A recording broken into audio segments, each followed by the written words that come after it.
Fala pessoal, André Vidal aqui. Vamos discutir hoje mais um caso clínico bem interessante. Vamos abordar hoje sobre as síndromes vasculares do mesencéfalo. Tá? Como exemplo, eu vou passar um caso clínico de uma síndrome de Benedict. Ok? Vamos lá. Então, esse paciente era um paciente homem, tá? 55 anos. Como fatores de risco, ele era hipertenso, dislipidêmico, também tinha um sobrepeso.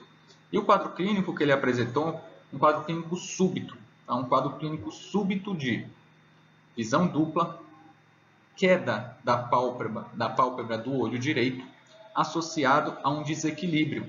Tá? E além disso, ele também se queixava que a hemiface do lado esquerdo estava mais dormente, assim como também o hemicorpo esquerdo estava mais adormecido.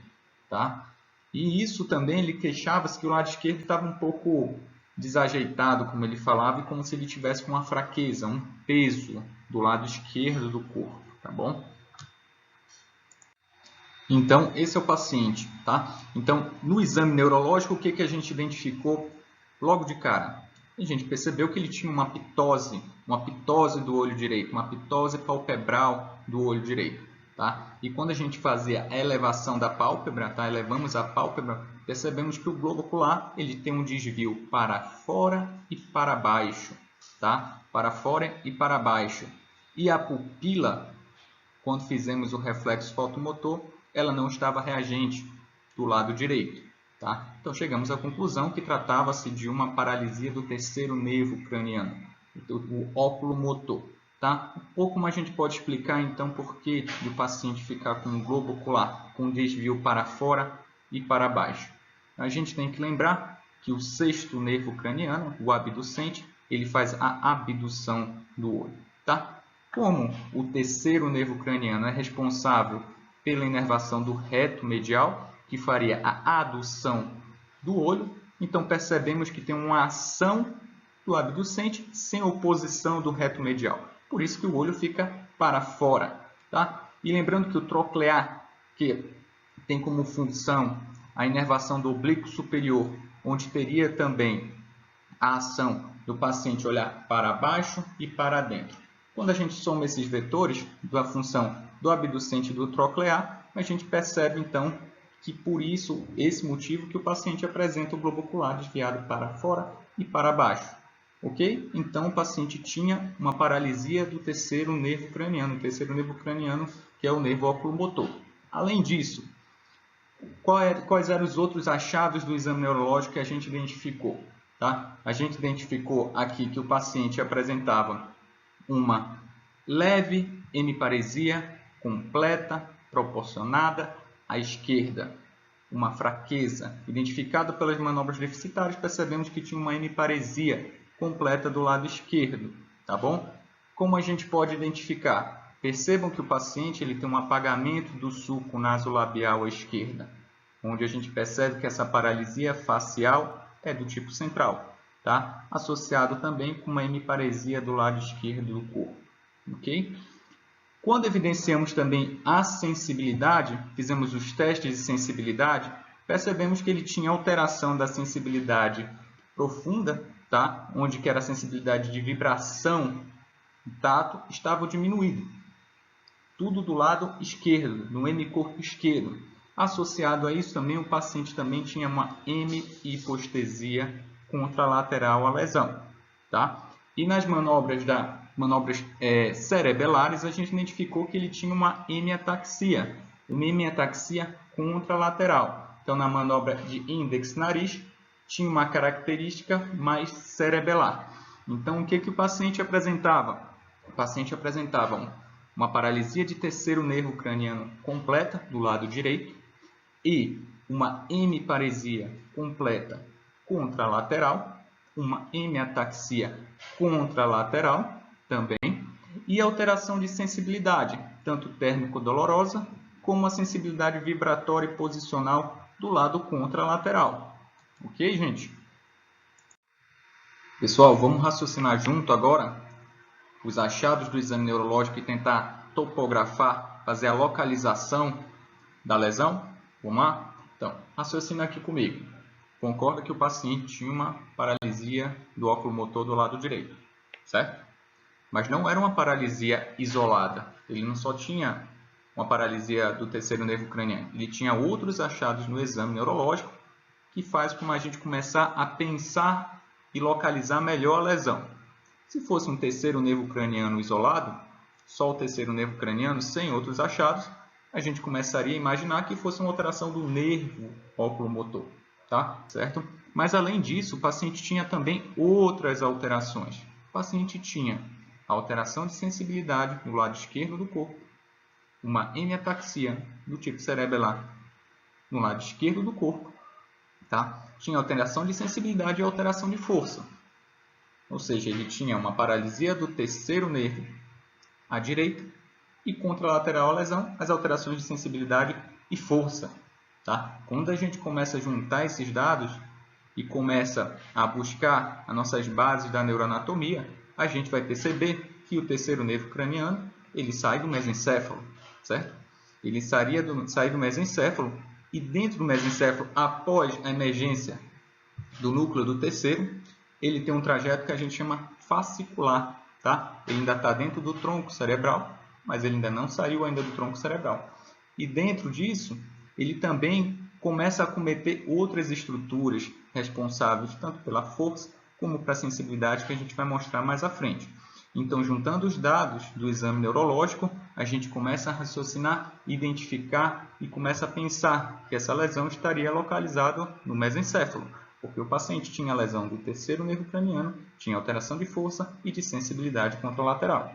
Tá? O que a gente fez? A gente pediu inicialmente a tomografia de crânio, não identificamos alterações agudas naquele momento e pedimos uma ressonância. Tá? E na ressonância, a gente percebe aqui uma lesão com alteração de restrição à difusão.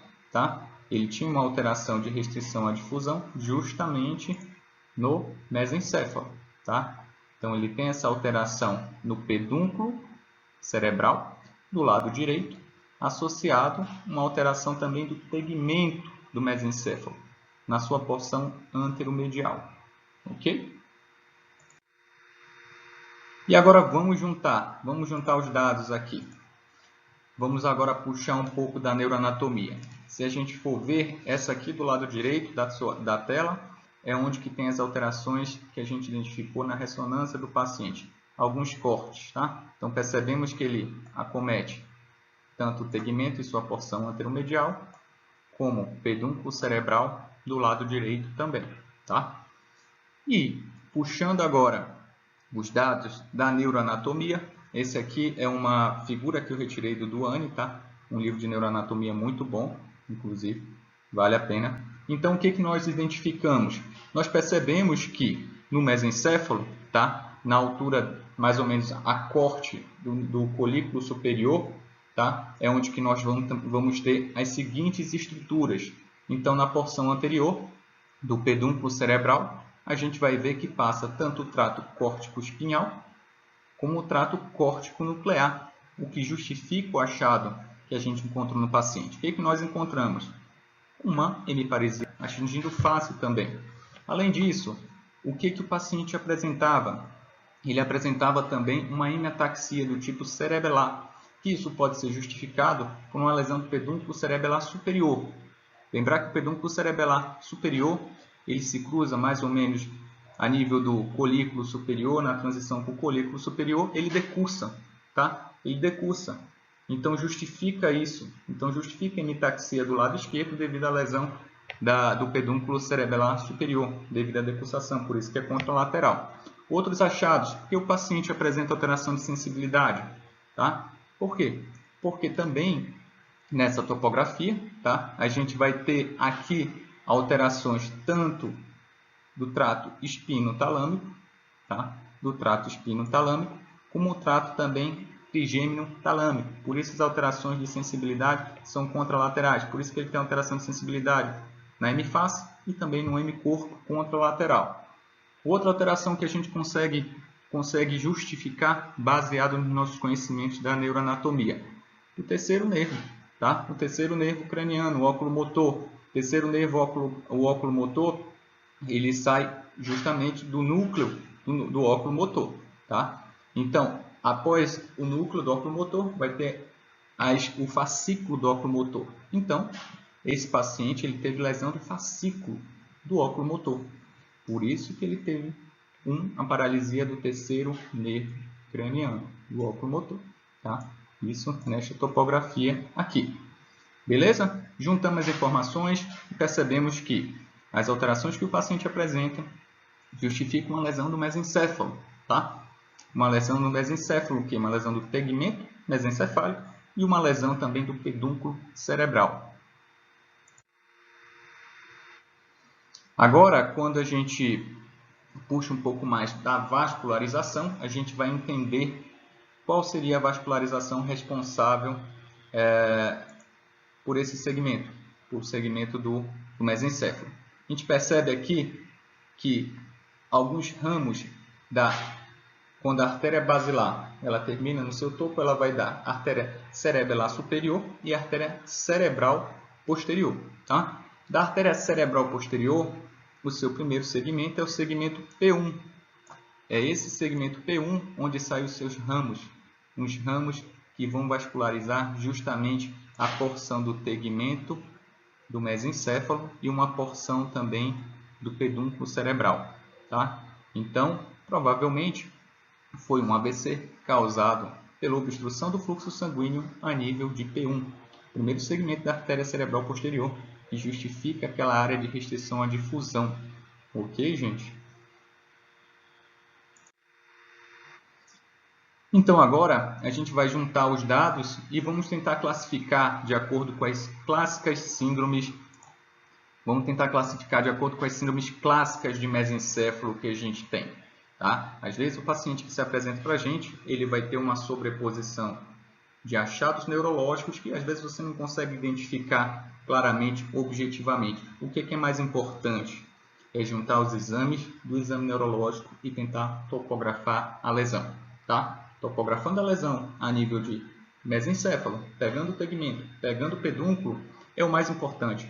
Esse é o diagnóstico topográfico mais importante. Porém, a gente tem as clássicas síndromes do mesencéfalo, que é sempre bom a gente estudar, também para a gente se basear. Os neurologistas antigos já estudavam muito isso e já tinham esses achados. Então, uma forma de homenagear também essas síndromes clássicas, a gente vai tentar identificar e tentar encaixar o que o paciente da gente apresentava. Ok? Então, o paciente que a gente tinha, ele provavelmente tinha uma síndrome de Benedict. Por quê? Diante das três síndromes mais clássicas do mesencéfalo, a gente tem a síndrome de Weber. O que seria a síndrome de Weber? Seria uma lesão mais anterior, tá? Uma lesão mais anterior, onde ela pegaria mais pedúnculo cerebral e pegaria o fascículo do óculo motor. Então, o paciente teria um terceiro do lado da lesão ipsilateral e contralateral, uma alteração de força, causado, como a gente viu aqui, por segmento P1 da artéria cerebral posterior. Ok? Já a síndrome de Claude é uma lesão de tegmento do mesencéfalo, mas ela é mais posterior. E o que o paciente normalmente ele vai apresentar? Normalmente ele apresenta, além da paralisia do terceiro nervo oculomotor, como a gente já viu, o fascículo do oculomotor que passa por ali, ele vai ter também a alteração de uma hemiataxia contralateral, devido, como a gente viu, aquela lesão do pedúnculo cerebelar superior, e também tem um componente também de fibras rubrais, tá? O paciente pode ter um componente de tremor rubral também, tá? Isso é síndrome de Claude, além também de estar associado também às alterações de sensibilidade, como a gente viu, sensibilidade térmico-dolorosa, também como vibratória, devido ao acometimento do lemnísquico medial e do trato espinho-talâmico, ok?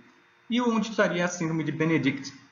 Se você for ver também no de Jonck, que é um livro muito bom, o que ele fala? Ele fala que basicamente a síndrome de Benedict seria uma junção da síndrome de Weber e a síndrome de Claude. Então, parece que é o paciente da gente. O nosso paciente ele tinha alteração de força, ele tinha um terceiro, tinha alteração de sensibilidade e também tinha alteração cerebelar contralateral. Juntando os dados clínicos, a gente percebe que ele se enquadraria assim como a síndrome de Benedict.